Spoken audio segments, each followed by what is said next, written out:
ठाणे आणि पालघर जिल्ह्यामध्ये काँग्रेस, राष्ट्रवादी आणि उबाठा शिवसेना या तीन पक्षांची आघाडी कोणत्या जागांवर लढणार या संदर्भामध्ये आता खलबत सुरू झालेली आहे।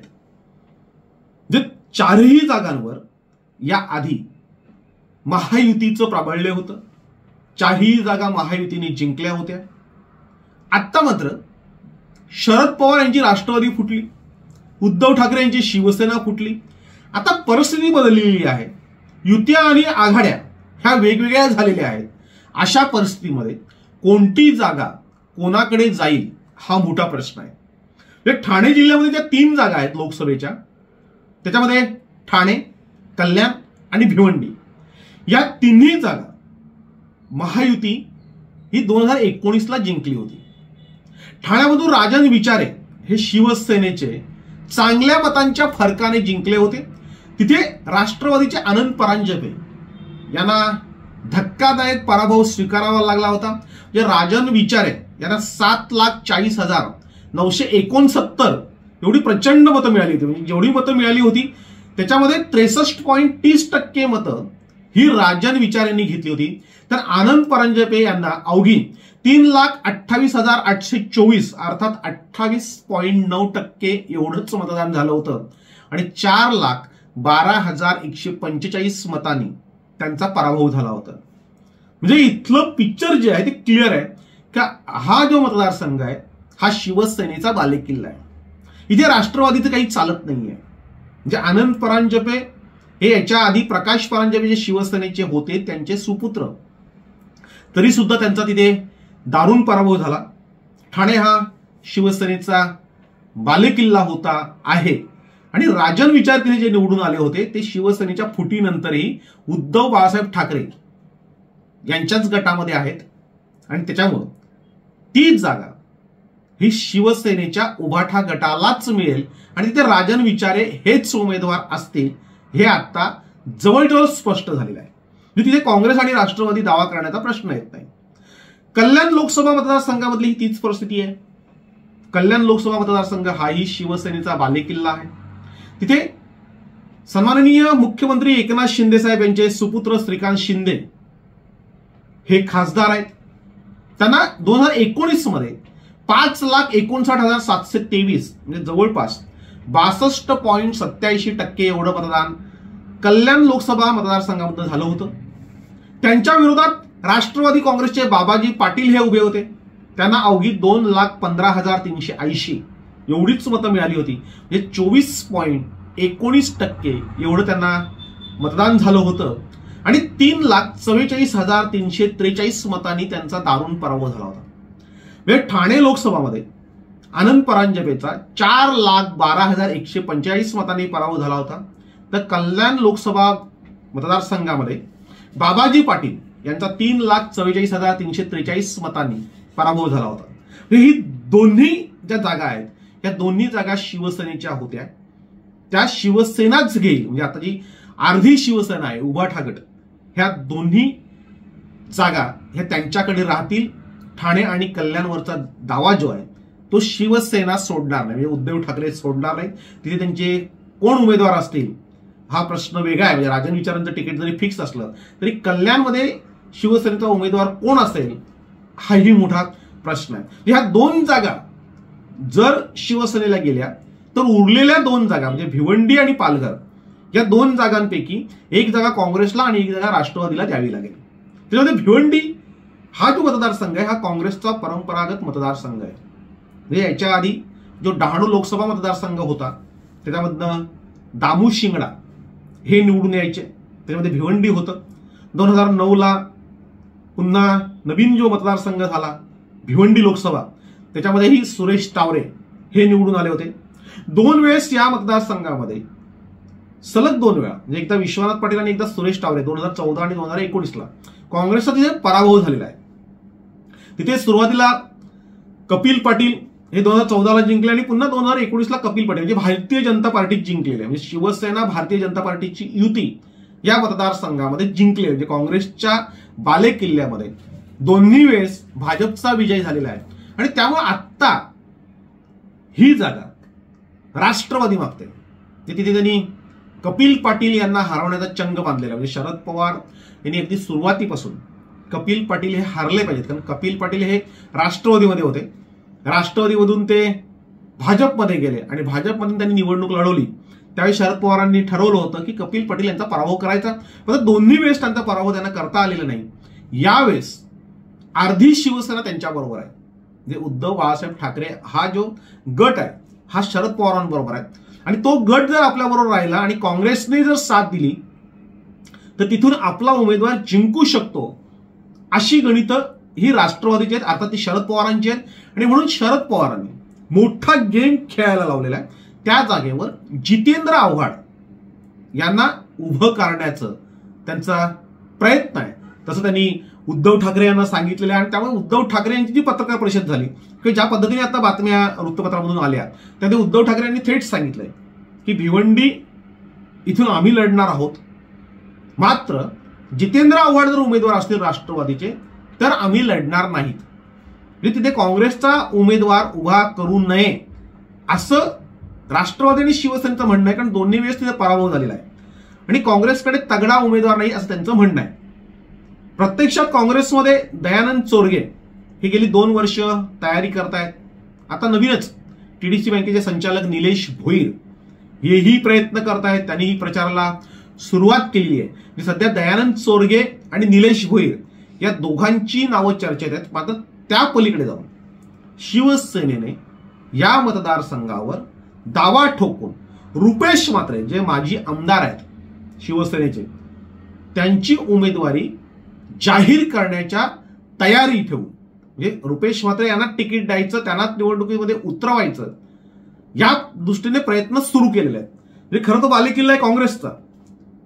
तिकीट मागतात राष्ट्रवादी आणि शिवसेना. आता काँग्रेस हा मतदारसंघ सोडेल का हा मोठा प्रश्न आहे. त्यातच शरद पवारांना राष्ट्रवादी फुटल्यामुळे सहानुभूती आहे, मात्र ती सहानुभूती या मतदारसंघात चालेल का? कारण राष्ट्रवादी काँग्रेस ही भिवंडी लोकसभा मतदारसंघामध्ये चांगली नाहीये, म्हणजे त्यांची परिस्थिती फार वाईट आहे. आणि जी काही राष्ट्रवादी आहे ती कपिल पाटील यांचीच आहे. जे कपिल पाटील हे काही लोक राष्ट्रवादीमध्ये ठेवून गेलेले आहेत, ते त्यांच्या पक्षात घेत नाही आहेत. मात्र निवडणुकीमध्ये राष्ट्रवादी काँग्रेसची लोक ही कपिल पाटलांचंच काम करतात. त्यामुळे इथे काही फारशी चांगली परिस्थिती राष्ट्रवादीची नाहीये. शिवसेना मात्र स्ट्रॉंग आहे, म्हणजे शिवसेनेच्या बळावरच कपिल पाटील यांना चांगलं मतदान व्हायचं. आत्ता शिवसेना ही फुटलेली आहे, 2 तुकडे झालेले आहेत. आतापर्यंत शिवसेनेला हा मतदारसंघ लढवायला मिळालेला नव्हता. यावेळेस जर ती संधी मिळाली, म्हणजे रुपेश म्हात्रे जर उमेदवार असले आणि शिवसेनेकडे ही जागा असली तर कदाचित दोन्ही शिवसेना एकत्र येतील. मग ते भाजपकडे जातील असं वाटत नाही. म्हणजे भाजपकडे आता जी शिवसेना आहे, एकनाथ शिंदे साहेबांची जी शिवसेना आहे ही भाजपच्या जोडीला राहील. मात्र मतदार जो आहे तो शिवसेनेच्या उमेदवारालाच, म्हणजे अर्थात रुपेश म्हात्रेलाच मतदान करेल असं शिवसेनेच्या उभाटा गटाचं म्हणणं आहे. दोन्ही शिवसेना ह्या एकत्र होतील कपिल पाटील यांच्या विरोधात आणि त्या रुपेश म्हात्रेंच्या बाजूने उभ्या राहून चांगल्या प्रकारे लढत देतील.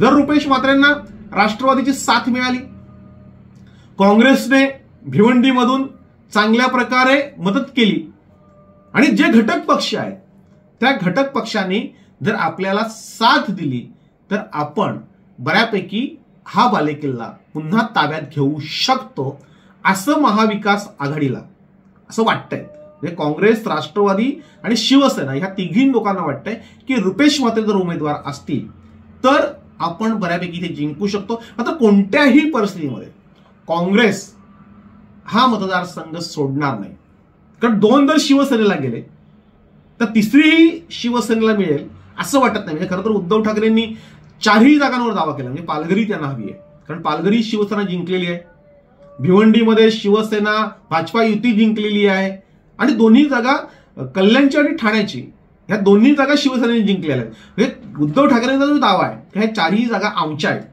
मात्र 4ही जागा ह्या त्यांच्या वाटेला येणार नाही.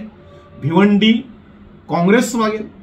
आणि राहिला प्रश्न पालघरचा, तर पालघर काँग्रेसला सोडायची असं शिवसेना म्हणते. प्रत्यक्षात तिथली परिस्थिती काँग्रेसची अत्यंत वाईट आहे. सचिन शिंगडा म्हणून तिथे त्यांचे उमेदवार आहेत, आणखीन 1-2 उमेदवार आहेत. मात्र ते उमेदवार तेवढे स्ट्रॉंग नाही आहेत.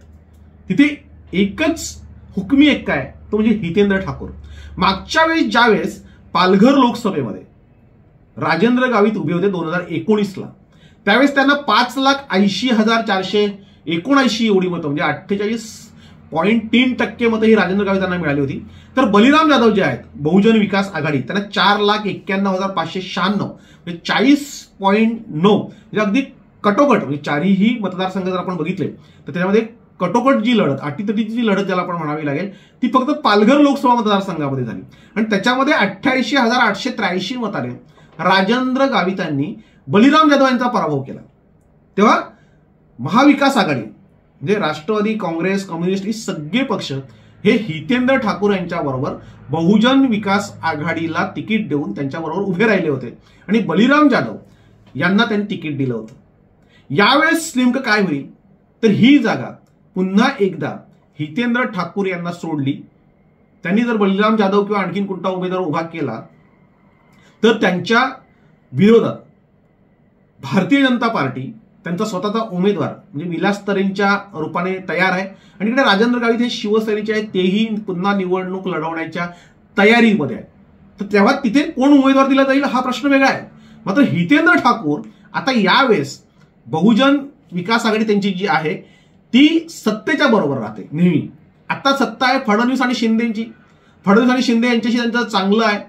समजा अशी तडजोड झाली की हितेंद्र ठाकूर यांना तिन्ही जागा, ज्या त्यांच्या विधानसभेच्या 3 जागा ज्या आहेत त्या सोडल्या आणि त्याच्यानंतर मंत्रिपदाची ऑफर दिली, म्हणजे असं काहीतरी साठलोट झालं तर हितेंद्र ठाकूर कदाचित लढवणार नाहीत आणि ते मोदींसाठी जे सगळे हे चाललंय देशभरामध्ये लोकसभेचं राजकारण, ते फक्त नरेंद्र मोदी हे 3ऱ्या वेळेस पंतप्रधान व्हावेत यासाठी आणि त्यासाठी कुठल्याही तडजोडी करायला, म्हणजे आता ज्या तडजोडी सुरू आहेत, म्हणजे पक्षांची फोडाफोडी सुरू आहे, पक्षातून लोक घेणं सुरू आहे, म्हणजे भाजप स्ट्रॉंग करणं जे सुरू सगळा प्रकार जो सुरू आहे त्याचाच एक भाग म्हणून हितेंद्र ठाकूर यांना बरोबर ठेवण्याचा प्रयत्न होईल आणि त्या बदल्यामध्ये विधानसभेची तडजोड होईल.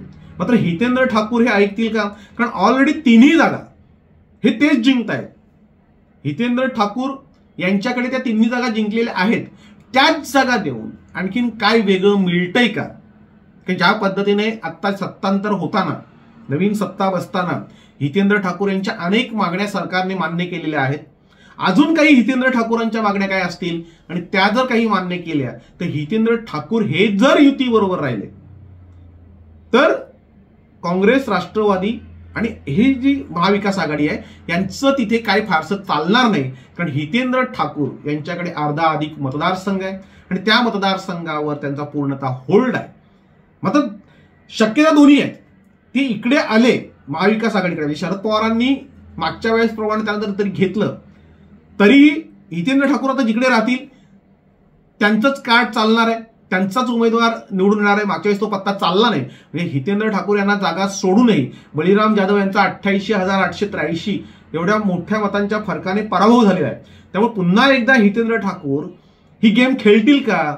हा जुगार जो आहे लोकसभेचा तो खेळतील का? हाही मोठा प्रश्न आहे आणि म्हणून कदाचित ही जी जागा आहे पालघरची ही काँग्रेसला देऊन भिवंडीची जागा शिवसेना घेऊ शकते. कारण भिवंडी लोकसभा मतदारसंघ जो आहे तो कपिल पाटील हे चांगल्या मतांच्या फरकाने जिंकतायत. मागच्या वेळेस त्यांना 5,23,583 म्हणजे 52.9%, जेवढी मतदान झालं होतं त्याच्यापेक्षा निम्म्यापेक्षा जास्त मतदान हे कपिल पटेल यांना होतं. आणि काँग्रेसचे सुरेश टावरे यांना 3,67,254 म्हणजे 36.54% एवढं त्यांना मतदान मिळालं होतं आणि 1,56,332 मतांनी सुरेश टावरेंचा कपिल पाटील यांनी पराभव केला होता. म्हणजे भिवंडी आता काँग्रेस सतत लढून ती हारते म्हणून ती शिवसेनेला सोडणार का? की शरद पवारांच्या डोक्यामध्ये ज्या पद्धतीने आहे की जितेंद्र आव्हाडांना उतरवायचं ते प्रत्यक्षात उतरेल का? कारण जर जितेंद्र आव्हाड आले तर उद्धव ठाकरे हे माघार घ्यायला तयार आहेत, तिथे ते निवडणूक लढवणार नाही. तर आमची पूर्ण शिवसेना ही जितेंद्र आव्हाडांच्या पूर्ण ताकदीने उभी राहील. पण ज्यावेळेस जितेंद्र आव्हाड येतील त्यावेळेस जी अर्धी शिवसेना आहे ती जितेंद्र आव्हाडांना स्वीकारेल का हा मोठा प्रश्न आहे. की अर्धी शिवसेना ही रुपेश म्हात्रेंना स्वीकारू शकते, ती जितेंद्र आव्हाडांना स्वीकारणार नाही. आणि म्हणून कलीचा मुद्दा तर तो भिवंडी आहे. पालघर हा काही फार मोठा इश्यू होणार नाही, की तिथे हितेंद्र ठाकूर सांगतील तेच होईल आणि हितेंद्र ठाकूरांचे दोन्ही दगडांवर पाय आहेत. ते शरद पवारांकडे आहेत, ते फडणवीसांकडे काही आहेत, ते अगदीच एकनाथ शिंदेशी पण त्यांचं आता बऱ्यापैकी जमतंय. म्हणजे मागच्या वेळेस ज्या पद्धतीने तणाव जो होता तो तणाव आता बराचसा निवळलेला आहे आणि बऱ्यापैकी त्यांच्या भेटीगाठी बैठका होत आहेत. त्याच्यामुळे हितेंद्र ठाकूर यांचे दोन्ही दगडावर पाय आहेत. त्यामुळे पालघरचा मुद्दा गळून राहील, ठाणे आणि कल्याणी शिवसेनेकडेच राहील. भिवंडीमध्ये रस्तिकेच होणार आहे आणि भिवंडीमध्ये ही जागा नेमकी कोणाला मिळेल, कारण तिन्ही पक्षांचा दावा आहे. काँग्रेस सांगते आम्हाला पाहिजे, राष्ट्रवादी सांगते आम्हाला पाहिजे आणि शिवसेनाही सांगते आम्हाला पाहिजे. म्हणजे नुकतंच एक पथक शिवसेनेचं शिष्टमंडळ हे उद्धव ठाकरेकडे गेलं होतं आणि ही जागा शिवसेनेकडे मागून घ्या असं त्यांना सांगितलं. म्हणजे शिवसेना ही निवडणुकीची तयारी करते. जर उभाठा गटाला तिकीट मिळालं आणि रुपेश म्हात्रे जर उमेदवार असले तर निवडणूक ही अटीतटीची होईल. तिथे कपिल पाटील वर्सेस रुपेश म्हात्रे ही जी लढत आहे ती अटीतटीची होईल आणि त्याच्यामध्ये ज्या पद्धतीने मागच्या वेळेस काही अपक्ष उभे राहिले होते, मागे अंगठी या निशाणीवर जे उमेदवार उभे राहिले होते कुणबी समाजाचे, त्यांनी बऱ्यापैकी मतं खेचली होती, बऱ्यापैकी मतं घेतली होती. मात्र त्याचा तोटा हा काँग्रेसच्या उमेदवाराला झाला होता. आता पुन्हा एकदा एक अपक्ष उमेदवार कोण राहील याकडेही मोठ्या प्रमाणावर सगळ्यांचं लक्ष आहे. म्हणजे सध्या तरी जी महाविकास आघाडी आहे त्यांच्यामध्ये जी वाटप होईल त्याच्यामध्ये ठाणे कल्याण या शिवसेनेकडे आहेत. भिवंडीचा प्रश्न ते भिजत घोंगडं राहील, काँग्रेस दावा सोडणार नाही, शिवसेना मागेल आणि त्यांच्या भांडणामध्ये मग राष्ट्रवादीला ती जागा सोडली जाईल का हा मोठा प्रश्न आहे. पालघर मात्र हितेंद्र ठाकूर कोणाकडे जातात त्यावर अवलंबून आहे. तिथे राष्ट्रवादीलाही ती जागा सोडून जमणार नाही, की राष्ट्रवादीचं फारसं काही नाहीये, काँग्रेसचंही तिथे फारसं काही नाहीये. तिथे शिवसेनेचा खासदार आहे. मात्र ते खासदार आत्ता शिंदे गटाकडे आहेत. म्हणजे शिवसेनेचे मागच्या निवडणुकीमध्ये 3 खासदार जे निवडून आले होते त्याच्यापैकी राजन विचारे वगळता श्रीकांत शिंदे आणि राजेंद्र गावित हे दोघेजण शिंदे गटाकडे आहेत. म्हणजे आत्ता तिथे जी जागा खऱ्या अर्थाने शिवसेनेचा तिथे दावा आहे. म्हणजे 4ही जागांवर शिवसेना दावा करत असली तरी त्यांना 2 जागा मिळतील आणि दोघीही जागांवर काय होईल हे आपल्याला लवकरच कळेल.